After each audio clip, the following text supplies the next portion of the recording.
Alors un CEL, c'est un système d'échange local qui généralement donc, utilise une unité de compte où on fait des échanges. Et nous, ce qu'on dit, on a un petit peu un slogan qui est de dire on préfère le lien plutôt que le bien. Donc en gros, les échanges, soit de biens, soit de services, c'est le prétexte à faire que des gens se rencontrent.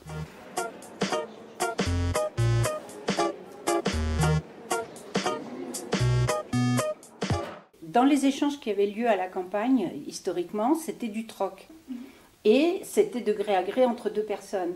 Mais le fait qu'on passe par un CEL, on monte en gradation. Avec les unités que je vais faire, c'est pas avec vous que je vais échanger avec quelqu'un d'autre. Donc la monnaie joue le rôle de, comme une monnaie, c'est-à-dire de faciliter les échanges.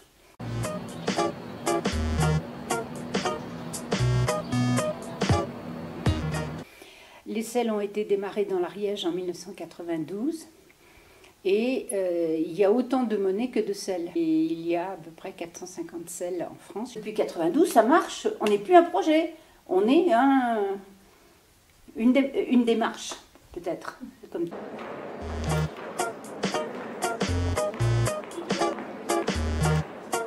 On peut se servir du CEL pour plein d'expérimentations. Quelqu'un qui n'aurait jamais osé passer la porte pour un massage va pouvoir l'expérimenter parce que là, bon, il n'a pas de risque, il n'y a pas un risque monétaire. J'appelle ça un créateur de talent. Parce que vous avez quelqu'un qui fait par exemple des super, je sais pas moi, faire part de mariage, des cartes de vœux ou des trucs. Il s'enquiquine peut-être à 100 sous de l'heure dans l'organisme où il bosse en faisant du 9h-5h. Il va tester un talent.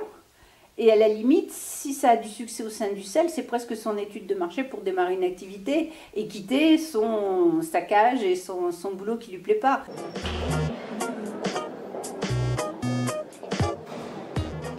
On a une structure qui n'est pas pyramidale, on n'est pas en fédération et en comités régionaux et autres.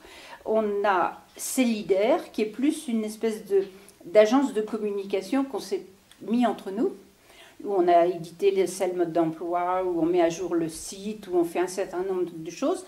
Mais les CEListes sont des gens très très indépendants. On se réunit une fois par an, et là, on analyse nos différences. Donc on fait des ateliers en disant, chez toi, tu fais comment? Par exemple, cette année, on s'est donné comme objectif de tester l'idée de bien commun. C'est-à-dire, est-ce que le CEL peut acheter un certain nombre de biens, je sais pas, une tronçonneuse, une machine à peindre ou quelque chose, et comment ça se gère. Donc on a dit, un certain nombre de CEL vont expérimenter, et puis dans un an, donc à Moulins cet été, on va dire qu'est-ce qui a bien marché, qu'est-ce qui n'a pas bien marché, les histoires d'assurance, et si je casse ton truc, qu'est-ce qui se passe. On avance en marchant. Mais on a aussi les ateliers où on démarre des dynamiques. On a par exemple démarré la route des CEL, c'est-à-dire qu'on peut aller loger en hébergement chez à peu près 1500 personnes. Il y a l'atelier éco-transport, il y a l'atelier maintenant habitat groupé qui se crée. On étend petit à petit, en quelque sorte, les prestations qu'on échange ensemble ou les réflexions qu'on peut avoir ensemble.